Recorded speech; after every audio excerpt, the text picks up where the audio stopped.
أعوذ بالله من الشيطان الرجيم سورة الأحقاف مكية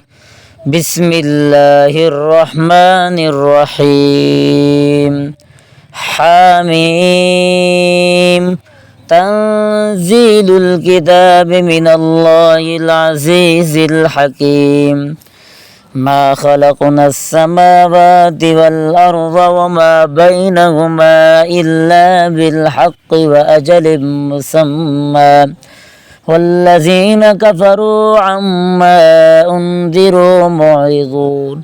قل رأيتم ما تدعون من دون الله أروني ماذا خلقوا من الله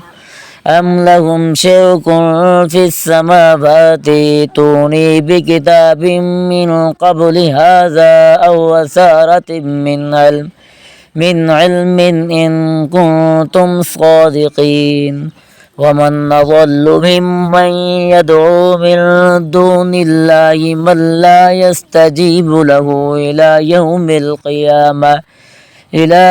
القيامة وهم عن دعائهم غافلون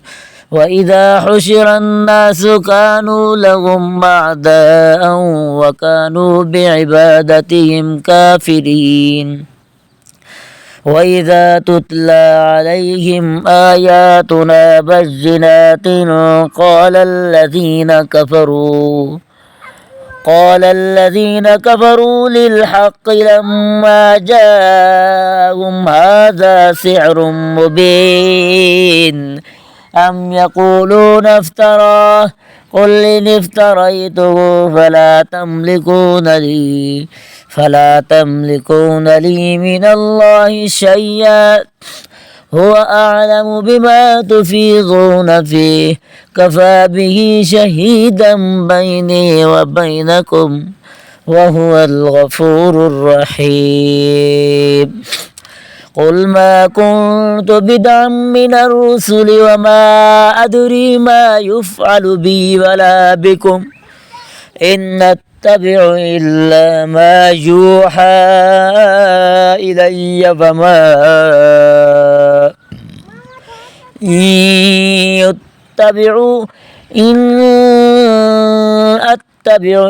قل ما كنت بدعا من الرسل وما أدري ما يفعل بي ولا بكم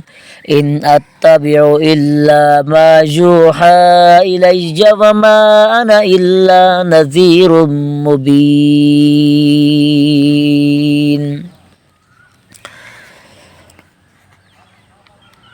قل أرأيتم إن كان من عند الله وكفرتم به وشهد شاهد من بني إسرائيل على مثله فآمن واستكبرتم إن الله لا يهدي القوم الظالمين وقال الذين كفروا للذين آمنوا لو كان خيرا ما سبقونا إليه وإذ لم يهتدوا به فسيقولون هذا إفك قديم ومن قبله كتاب موسى إماما ورحمة وهذا كتاب مصدق لسانا عربيا لينذر الذين ظلموا وبشرى للمحسنين إن الذين قالوا ربنا الله ثم استقاموا فلا خوف عليهم ولا هم يحزنون أولئك أصحاب الجنة خالدين فيها جزاء بما كانوا يعملون ووصينا الإنسان بوالديه إحسانا حملته أمه كرها ووضعته كرها وحمله وفصاله 30 شهرا حتى إذا بلغ أشده وبلغ 40 سنة قال رب أوزعني أن أشكر نعمتك التي أنعمت علي وعلى والدي وأن أعمل صالحا ترضاه وأصلح لي في ذريتي إني تبت إليك وإني من المسلمين أولئك الذين نتقبل عنهم أحسن ما عملوا ونتجاوز عن سيئاتهم في أصحاب الجنة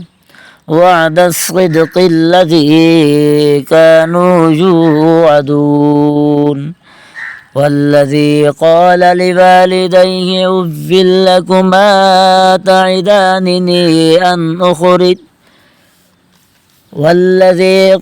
لوالديه أف لكما تعدانني أن أخرج وقد خلت القرون من قبلي وهما يستغيثان الله ويلك آمن إن وعد الله حق فيقول ما هذا إلا أساطير الأولين أولئك الذين حق عليهم القول في قد خلت من قبلهم من الجن والإنس إنهم كانوا خاسرين ولكل درجات مما عملوا وليوفيهم أعمالهم وهم لا يظلمون ويوم يعرض الذين كفروا على النار أذهبتم طيباتكم في حياتكم الدنيا واستمتعتم بها فاليوم تجزون عذاب الهون بما كنتم تستكبرون في الأرض بغير الحق وبما كنتم تفسقون واذكر أخا عاد إذ أنذر قومه بالأحقاف وقد خلت النذر من بين يديه ومن خلفه ألا تعبدوا إلا الله إني يخاف عليكم عذاب يوم عظيم قالوا وجئتنا لتأفكنا عن آلهتنا فأتنا بما تعدنا إن كنت من الصادقين قال إنما العلم عند الله وأبلغكم ما أرسلت به ولكني أراكم قوما تجهلون فلما رأوه عارضا مستقبل أوديتهم قالوا هذا عارض ممطرنا بل هو ما استعجلتم به ريح فيها عذاب أليم تدمر كل شيء بأمر ربها فأصبحوا لا يرى إلا مساكنهم كذلك نجزي القوم المجرمين ولقد مكناهم فيه فجعلنا لكم سمعا وأبصارا وأفئدة فما أغنى عنكم سمعكم ولا أبصارهم ولا أفئدة من شيء إذ كانوا يجحدون بآيات الله وحاق بهم ما كانوا به يستهزئون ولقد أهلكنا ما حولكم من القرى وصرفنا الآيات لعلهم يرجعون فلولا نصرهم الذين اتخذوا من دون الله قربانا آلهة بل ضلوا عنهم وذلك إفكهم وما كانوا يفترون وإذ صرفنا إليك نفرا من الجن يستمعون القرآن فلما حضروه قالوا أنصتوا فلما قضي ولوا إلى قومهم منذرين قالوا يا قومنا إنا سمعنا كتابا أنزل من بعد موسى مصدقا لما بين يديه